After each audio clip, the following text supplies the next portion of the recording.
imaginem este tipo de batismo. Ele, como precursor de Cristo, estava a implementar alguma coisa que naturalmente iria ter uma transição. Quando Jesus chega, ele próprio é batizado no batismo de João. João não queria, como nós sabemos, mas Jesus disse: deixa, por agora, não para sempre, mas por agora, convém que seja assim e que o teu batismo seja recebido por mim como exemplo e para outros que vêm a seguir. Mas daí a algum tempo Jesus introduz aquilo que nós começaremos a chamar o batismo cristão, o batismo nas águas, uma cerimónia semelhante a esta que estamos a celebrar. E um dia os discípulos de João Batista ficaram incomodados e disseram: mestre, cada vez mais as pessoas correm para Jesus. Tu até aqui eras um grande mestre, onde muitos vinham ter, nós éramos teus discípulos, mas há outro mestre. E muitos discípulos vão, e a maioria das pessoas está a ir ao batismo dele. João Batista não ficou triste, ficou alegre. E ele deu glória. Porquê? Porque ele sabia que ele era o precursor e que ele tinha um período de transição. E Jesus, naturalmente, ele batizou. Daí a um tempo diz que Jesus, com os seus discípulos, eles vão para um outro lugar e ali eles estão fazendo estes batismos. Quando o apóstolo Paulo chega a Éfeso, a Paulo tinha lá estado e o que ele conhecia era o batismo de João. Mas quando Paulo pergunta àqueles discípulos se eles já eram batizados com o Espírito Santo, eles disseram: nós nem conhecemos muito acerca disso. E Paulo perguntou então: em que batismo sois batizados? E eles disseram: no batismo de João.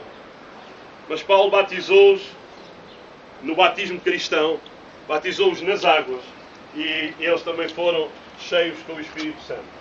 Aquilo que vamos fazer nesta manhã com muita alegria é poder, em obediência ao mandamento do Senhor, da sua palavra, como está escrito: quem crer e for batizado será salvo, quem não crer será condenado. Para os jovens que já creram, eles estão dando este passo, ser batizados também. Eu já tive a oportunidade há uns anos atrás, quando pastor no lugar do Ribatejo, lá em Portugal, poder batizar pessoas que estavam na igreja há muitos anos, e quando eu cheguei ali como pastor eu pensei que elas já eram batizadas.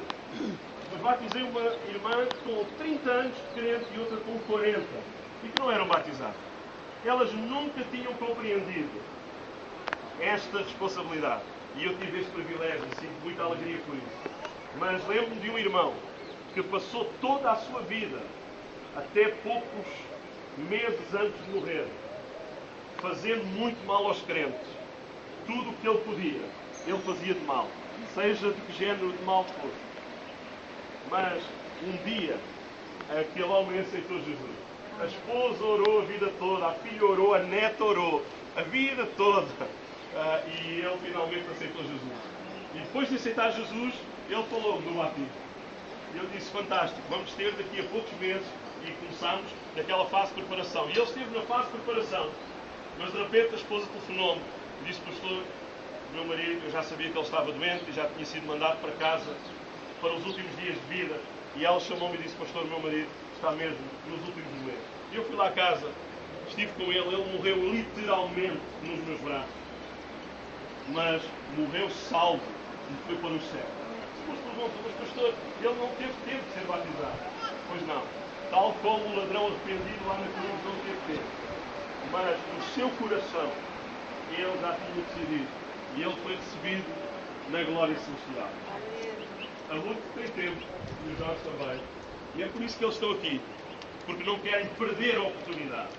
É verdade que alguns companheiros, irmãos, jovens da nossa área de igreja, no final do mês de junho, foram 14 jovens irmãos batizados. Eles subiram em Israel, falaram desta oportunidade de estarmos aqui, e claro, eu lembrei que quem é batizado no Rio Jordão não vai em primeira classe para o céu quando for no levantamento. Vamos juntos. Seja no Jordão, em Israel, seja no Rio Trancão, lá em Sacabém, que é incluído, ou seja no Rio Navão, que pertence à cidade mais bonita de Portugal, que é Tomar. Teve o privilégio de me ver nascer há uns anos atrás. Até rimo estes rios, o Jordão, o Trancão ou o Navão, não importa, ou outro lugar qualquer. um batistério, uma piscina, onde for. Mas a verdade é quando, numa atitude de coração e por imersão, nós somos batizados, estamos a obedecer a uma das ordenanças do Senhor Jesus. E nesta manhã é mesmo um privilégio muito grande, uma alegria, nós podemos ver descer às águas do batismo, e eu agora falo como pastor deles, poder ver descê-los às águas do batismo, cumprindo o mandamento do Senhor, identificando-os com a morte e a ressurreição de Jesus. A palavra de Deus diz que quando eles forem imersos na água, simbolicamente, eles são identificados publicamente com a morte de Jesus lá na cruz do Calvário. Morrendo, vai morrer uma nova etapa, uma velha etapa vai morrer e uma nova etapa vai acontecer quando simbolicamente eles forem levantados na sua identificação com a ressurreição de Jesus Cristo. Por isso, nesta manhã é mesmo um grande privilégio e eles são dois que serão batizados intercalados.